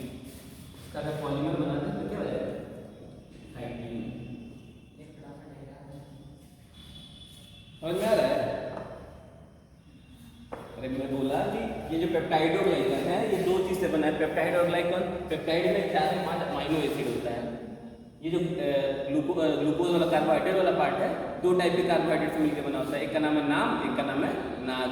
नाम का फुल फॉर्म क्या है? N acetyl glutamic acid. और नाग का फुल फॉर्म क्या है? N acetyl glucosamine. जो एन एसिटिल ग्लूकोसामिन होता है, काइटिन के बारे में हम पढ़े हैं, अभी वहीं से जोड़ लेते हैं। काइटिन भी किसका बना होता है? इसी एन एसिटिल ग्लूकोसामिन के पॉलीमर होता है। मतलब ये मोनोमर है, ढेर सारे एन एसिटिल ग्लूकोसामिन आपस में क्या बनाते हैं? काइटिन बनाते हैं। काइटिन कहाँ पाया जाता है? अरे यार कितनी स्थिति है वे, अभी बताए थे। हाँ, फंजाई की जो सेल वॉल होती है किसकी बनती है? काइटिन की बनी होती है। और भी एक जगह एनिमल किंगडम में पाया जाता है। देख के बात कर दूर, कॉकरोच देखा है? कॉकरोच की जो अपर मोस्ट लेयर होती है, एक्सोस्केलेटन जिसको बोलते हैं, वो भी किसकी बनी होती है? काइटिन की बनी होती है। काइटिनस स्ट्रक्चर होता है। कभी उठा के देखा करो कॉकरोच को प्यार से।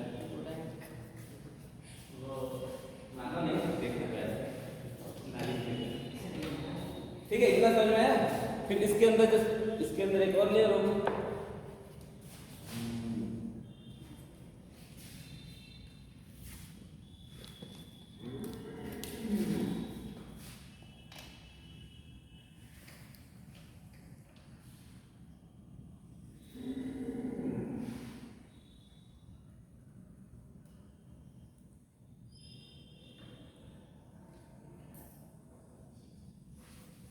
ये क्या होगी? इसके बाद लेयर जो होगी उसका क्या नाम होगा?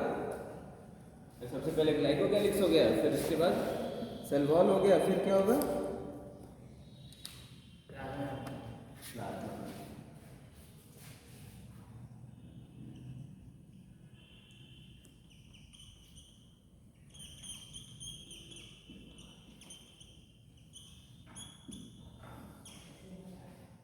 Plasma membrane.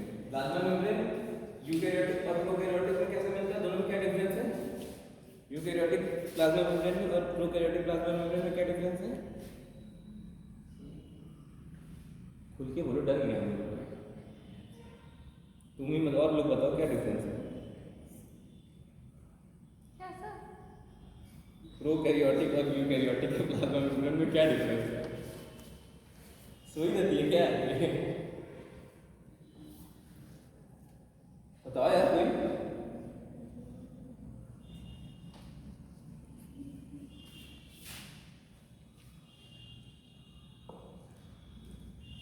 बोलो, होता है डिफरेंस? नहीं होता है डिफरेंस? क्या होता है डिफरेंस?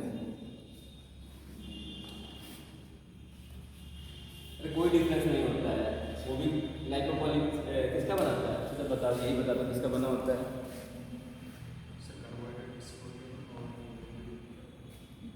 कार्बोहाइड्रेट, प्रोटीन और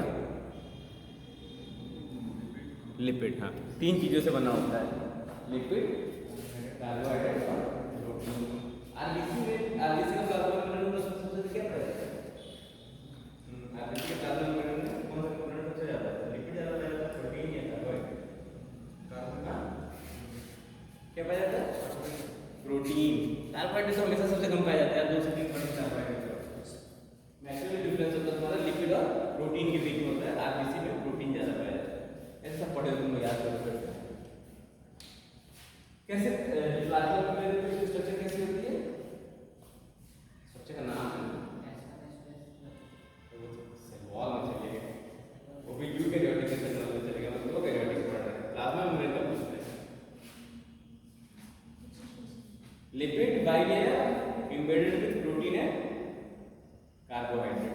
ये वाला स्ट्रक्चर याद नहीं आती, जैसे क्लास में हम बोली वाला स्ट्रक्चर याद आना चाहिए यार, ऐसा ऐसा करके कुछ स्ट्रक्चर था तेरा मेरा दो नीचे जैसा था, इसमें प्रोटीन की ऐसी लेयर, यहाँ पे ऐसे कार्बोहाइड्रेट लगा हुआ है, तो याद रहना चाहिए ये सब चीज़ें तुम लोग को। अभी डायग्राम की प्रैक्टिस घर में नहीं की होगी, इसलिए नहीं आया। कितना भी टेक्स्ट पढ़ोगे बायो नहीं करेगा, जितना डायग्राम बनाओगे, डायग्राम मतलब सुंदरता नहीं दिखाना, डायग्राम बनाओ उसका नोमेनक्लेचर करो कि कौन सा पार्ट क्या है, आधा बायोलॉजी ऐसे क्लियर हो जाएगी, बस डायग्राम बनाना सीखो करके। इसके बाद क्या होगा, इसमें एक स्ट्रक्चर पढ़ेंगे हम लोग, मेसोजोम पढ़े थे।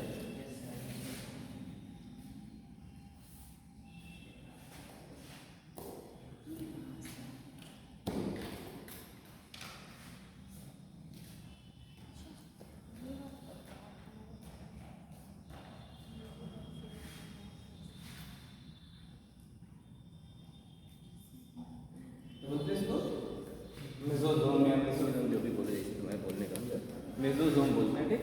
इसका काम क्या होता है, मेसोजोम जो होता है वो एनालॉगस होता है माइटोकॉन्ड्रिया। एनालॉगस मतलब उसका फंक्शन और उसका फंक्शन सेम होता है, ठीक है। तो दोनों का जो कार्य होता है वो सेम होता है। यहाँ पे मेसोजोम, प्रोकैरियोटिक में मेसोजोम और यूकैरियोटिक में माइटोकॉन्ड्रिया। तो क्या काम होगा इसका,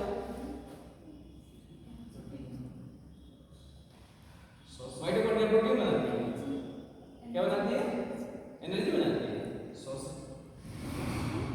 ठीक है। रेस्पिरेशन करती है, रेस्पिरेशन को एटीपी को फॉर्मेशन करके एनर्जी बनाती है। तो इसका बेसिक काम क्या होगा, एनर्जी प्रोडक्शन।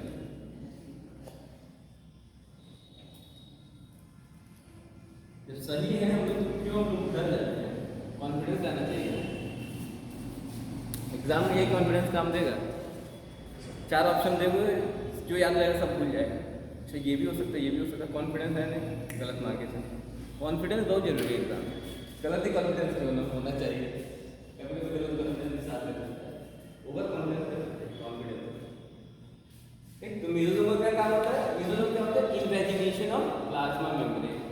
इन्वेजिनेशन का मतलब समझ रहे हो कि उसके जो ये प्लाज्मा मेम्ब्रेन है, इसमें क्या होता है, छोटा छोटा ऐसे मुड़ जाता है अंदर की तरफ, ठीक है। उसी को बोलते हैं invagination of plasma membrane, extension. वही प्लाज्मा मेम्ब्रेन क्या होता है, बढ़ जाती है नीचे की तरफ साइटोप्लाज्म, और इसका काम क्या होता है, बेसिक काम क्या होता है, एनर्जी प्रोडक्शन। किसके एनालॉगस होता है, माइटोकॉन्ड्रिया के। एनालॉगस का मतलब जिस दो का फंक्शन सेम हो, कार्य सेम कार्य करते हो, जो दो ऑर्गेनेल्स, उनको हम लोग बोलते हैं वो दूसरे क्या है, एनालॉगस है, ठीक है।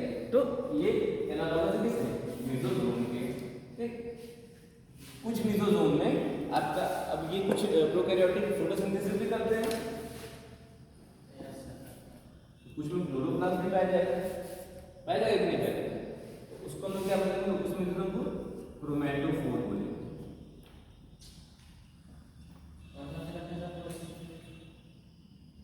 क्लोरेला हो गया, क्लोरीडियम हो गया, क्लोरेशियम हो गया, ये सारे सर ये एक ही में पाया जाएगा या फिर 4 में? नहीं, मैं बता कि कुछ में जो अलग अलग कई सारे हैं, तो सबका अलग अलग काम होगा। कुछ मेसोजोम क्या करेंगे, माइटोकॉन्ड्रिया की तरह काम करेंगे, एनर्जी प्रोडक्शन करेंगे। कुछ में तुम्हारा क्लोरोफिल पाया जाएगा, तो फोटोसिंथेसिस में हेल्प करेंगे, ठीक। इसके अलावा यहाँ पर कुछ पाया जाता होगा,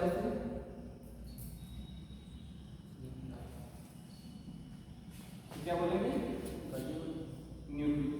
गोल्गी बॉडी। कौन बोला गोल्गी बॉडी? प्रोकैरियोटिक में ऑर्गेनेल्स आती है। प्रोकैरियोटिक का पहला कंसेप्ट क्या है कि कोई भी मेम्ब्रेन बाउंड ऑर्गेनेल्स यहाँ पे नहीं पाया जाता है।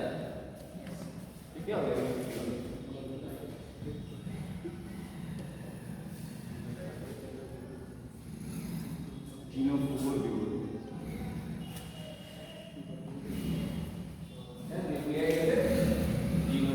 और क्या पाया जाएगा इसमें, बर्गर पाया जाएगा,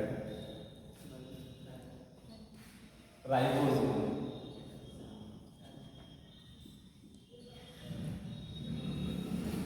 कौन सा राइबोसोम पाया जाएगा, कौन सा राइबोसोम पाया जाएगा, 70 का मतलब 50 प्लस 30। बायोलॉजी या मैथमेटिक्स नहीं है, क्या है 50s प्लस 30s। ये बड़ा वाला क्या है 50s है, ये छोटा वाला क्या है 30s। सर इन दोनों को प्लस करने पे तो 80s बन गया। ये कल तुम खोज के बताओगे क्या होता है। हाँ क्या प्लस मैं इन दोनों को बताया हूँ, ये 50s ये दोनों एक साथ रहता है। मैंने दिखाने के लिए बता दिया कि साथ में रहते हैं, प्लस करते दूर रहते हैं तो माइनस कर। ठीक है तो क्या पड़ जाएगा राइबोसोम कैसा कल पता है क्या हो गया नहीं करोगे पता। यस सर बता दीजिएगा। चलो कल हम लैपटॉप लाएंगे वीडियो दिखाएंगे। अभी हम बताएंगे तुमको फिर से सेंटिफिकेशन क्या होता है समझ में नहीं आएगा, तो सेंटिफिकेशन दिखा लेंगे कैसे होता है तो समझ में आ जाएंगे। संवर्धन बोलते हैं, संवर्धन बोलते हैं। हम हिंदी सीख रहे हैं एक साल के बाद मुझे लगता है मैं हिंदी और इंग्लिश दोनों में सही लगेगा। चलो कुछ तो सीखे तुम लोगों से।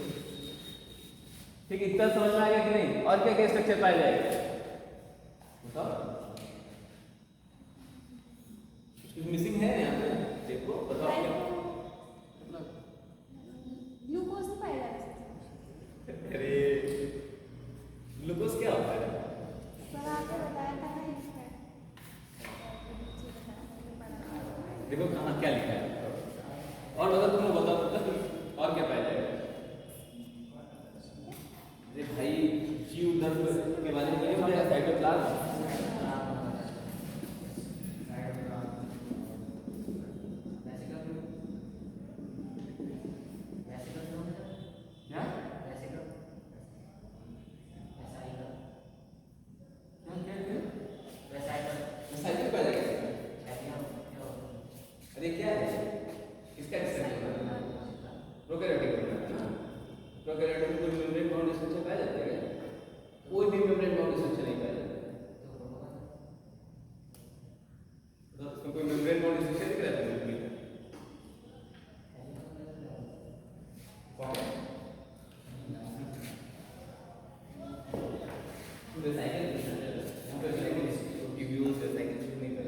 कोई भी मेम्ब्रेन बाउंड स्ट्रक्चर यहाँ पे नहीं पाया जाएगा। ठीक है कोई भी मेम्ब्रेन बाउंड स्ट्रक्चर सिंपल सा है, सबसे सिंपल स्ट्रक्चर है, कुछ नहीं है इसमें, कुछ कोई ऑर्गन नहीं है। एक राइबोसोम पाया जाता है वो मेम्ब्रेन बाउंड नहीं होता, साइटोप्लाज्म तो पाया जाएगा ये पाएगा। अब इसके अलावा एक और ये देखो प्राइमरी न्यूक्लियस है इसका। न्यूक्लियर जो होता है इसको बोलते हैं मेन जेनेटिक मटेरियल।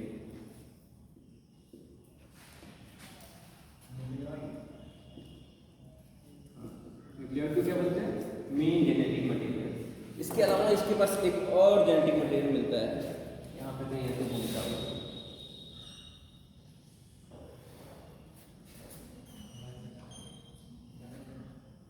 इसको बोलते हैं हम लोग प्लाज्मिड। क्या बोलते हैं इसको प्लाज्मिड। क्या होता है एक्स्ट्रा क्रोमोसोमल डीएनए होता है, एक्स्ट्रा क्रोमोसोमल डीएनए। याद रखना है प्लाज्मिड बड़े काम की चीज होती है। पूरी बायोटेक्नोलॉजी इसी प्लाज्मिड पे डिपेंड है। बायोटेक्नोलॉजी जानते हो बायोटेक्नोलॉजी नहीं जानते पढ़ेंगे यार बीटी कॉटन सुना है ना नहीं सुना कोई बात सब पढ़ेंगे समय आने दो। तो पूरी मतलब एक तरह से अभी जो साइंस डेवलप करा बहुत तेजी से बीटी कॉटन सुना है ना बेसिलस थ्रोजेनेसिस क्या बीटी फसल सुना है उसी में बीटी कॉटन कॉटन के पेड़ का फसल है बीटी ब्रिंजल ढेर सारे तो वो सब इसी के थ्रू बनाते हैं प्लाज्मिड की हेल्प से बनाते हैं। कैसे बनाएंगे हम बायोटेक्नोलॉजी पढ़ेंगे तो पढ़ो बस इतना याद रखो कि प्रोकैरियोटिक में जब बैक्टीरिया होता है उसमें प्लाज्मिड पाया जाता है। वो क्या होता है एक्स्ट्रा क्रोमोसोमल डीएनए होता है, एक्स्ट्रा क्रोमोसोमल जेनेटिक मटेरियल। मतलब एक मेन जेनेटिक मटेरियल पाया जाता है उसके अलावा भी एक एक्स्ट्रा पाया जाता है। इतना समझ में आ रहा है ना, ज़्यादा कुछ नहीं समझना है।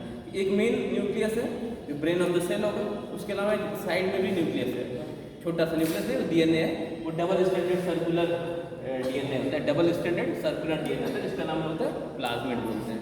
ठीक है हिंदी में भी इसको प्लाज्मिड ही बोलते हैं। जी सर प्लाज्मिड ही बोलते हैं ना। ठीक है तब प्लाज्मिड और कुछ स्ट्रक्चर छूट रहा है।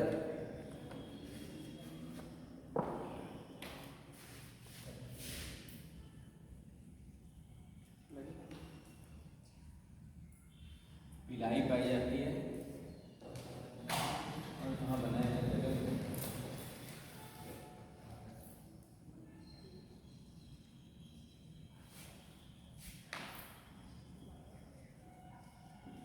फिम्बरी इकाई को क्या बोलते हैं?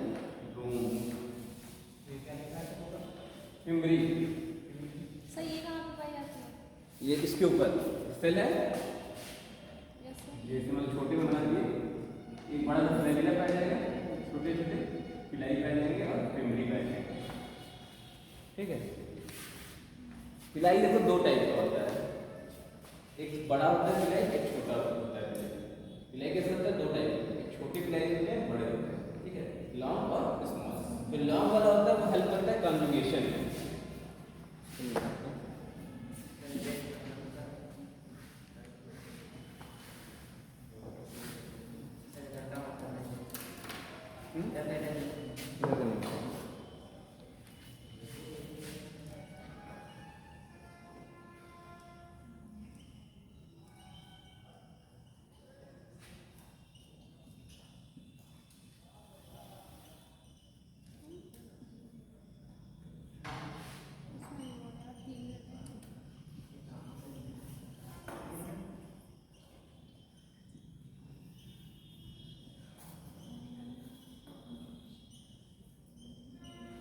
संवर्धन ऐसे लिखते हैं ना, जैसा है।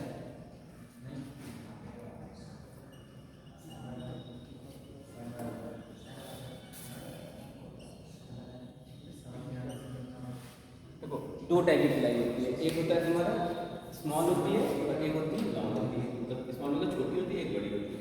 जो छोटी वाली होती है उसका काम होता है अटैचमेंट, मतलब बैक्टीरिया घूम रहा है, ये कोई सबस्ट्रेटम, पानी में बैक्टीरिया है कहीं पे भी तो कोई नीचे सबस्ट्रेटम होगा, कोई सबस्ट्रेटम मतलब कोई भी चीज़, कोई पत्थर हो, कोई मिट्टी हो, कोई भी चीज़ हो, उस पर अटैच होने में हेल्प करती है छोटी वाली पिलाई।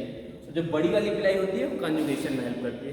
कॉन्जुगेशन एक तरह का जेनेटिक मटेरियल ट्रांसफर करने का तरीका है, एक तरह का रिप्रोडक्शन का तरीका है। हम लोग पढ़े थे ना वहाँ पे कॉन्जुगेशन, हम लोग बोलते थे ना जेनेटिक मटेरियल ट्रांसफर होता है बैक्टीरिया में, जब वो चार्ट बनाए थे नीचे लिखे थे कॉन्जुगेशन, पढ़ेंगे कॉन्जुगेशन डिटेल में।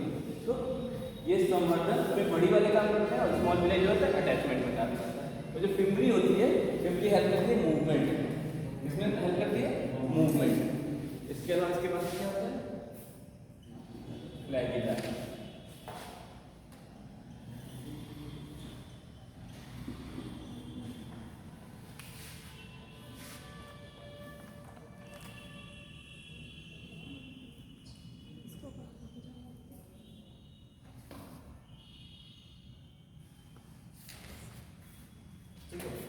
ये स्ट्रक्चर है, इसमें कोई कंफ्यूजन हो तो स्ट्रक्चर बनाने आपको नहीं कह रहे सर स्ट्रक्चर बनवाएंगे, स्ट्रक्चर बनवा दिए।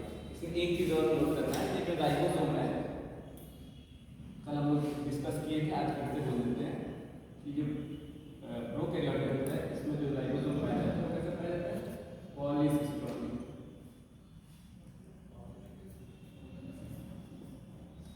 पॉलीसिस्टोनिक मतलब क्या होता है? चलो ये आरएनए, ये क्या है? आरएनए है। ठीक, आरएनए पे क्या होगा? ढेर सारे राइबोसोम आपके अटैच हो जाएंगे। एक बर्गर, दूसरा बर्गर, तीसरा बर्गर, चौथा बर्गर, ढेर सारे बर्गर आपके स्टार्ट हो गए, राइबोसोम आपके क्या हुए? अटैच हो गए। अब क्या होगा? ढेर सारी प्रोटीन बनेगी। ठीक है, तो ये पूरा स्ट्रक्चर होगा ना, इसको हम बोलते हैं पॉलीराइबोसोम।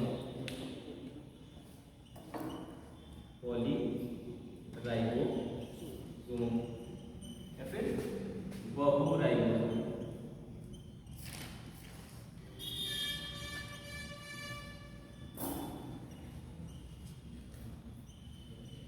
क्या बोलते हैं? बहुराइबोसोम। इसमें क्यों बहुराइबोसोम बोलते हैं? एक आरएनए पे ढेर सारे राइबोसोम क्या हुए? अटैच हो गए। और ये आरएनए क्या बोलेंगे कि पॉलीसिस्टोनिक जीन है इसमें, मतलब ये ढेर एक से ज़्यादा प्रोटीन जब बनाता है, कोई एक आरएनए एक से ज़्यादा प्रोटीन बनाता है तो उसको हम बोलते हैं पॉलीसिस्टोनिक। और जब एक से ज़्यादा उसी आरएनए पे एक से ज़्यादा तुम्हारे राइबोसोम अटैच होंगे तो उसको बोलेंगे पॉलीराइबोसोम या बहुराइबोसोम। ठीक, तो जस्ट उल्टा इसका यूकैरियोटिक में कैसा होगा? मोनोसिस्टोनिक होगा। वहाँ पे एक राइबोसोम, वहाँ पे कंडीशन क्या होगी? ना नहीं, बस याद रखना है, वहाँ पे राइबोसोम होगा, उस पर ये वाले बर्गर भैया एक ही रहेंगे, इसको क्या बोलेंगे हम लोग? मोनोसिस्टोनिक। ये जीन कैसी है? मोनोसिस्टोनिक। क्यों मोनोसिस्टोनिक है? हाँ? कितना टाइम लगता है सर? ठीक है सर, 2-3 मिनट तक।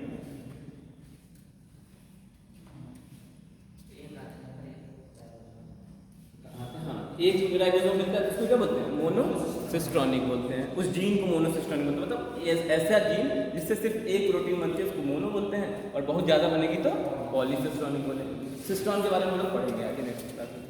ठीक है, इतना क्लियर हुआ, इतना पढ़ के आते हैं, कल रिवाइज करके आते हैं, फिर कल आगे हम लोग अभी इसमें लगभग सब खत्म हो गया, वो फुली सब खत्म हो गया। इसका टॉपिक शायद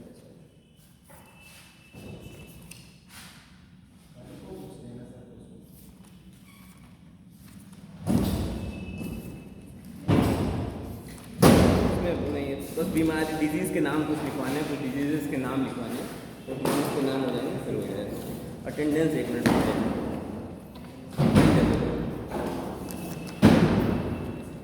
पेन है।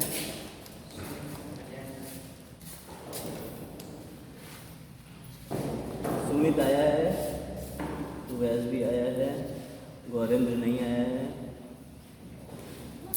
आतिफा आई है, सोनू आया है, अमीर भी आया है, आकाश भी आया है,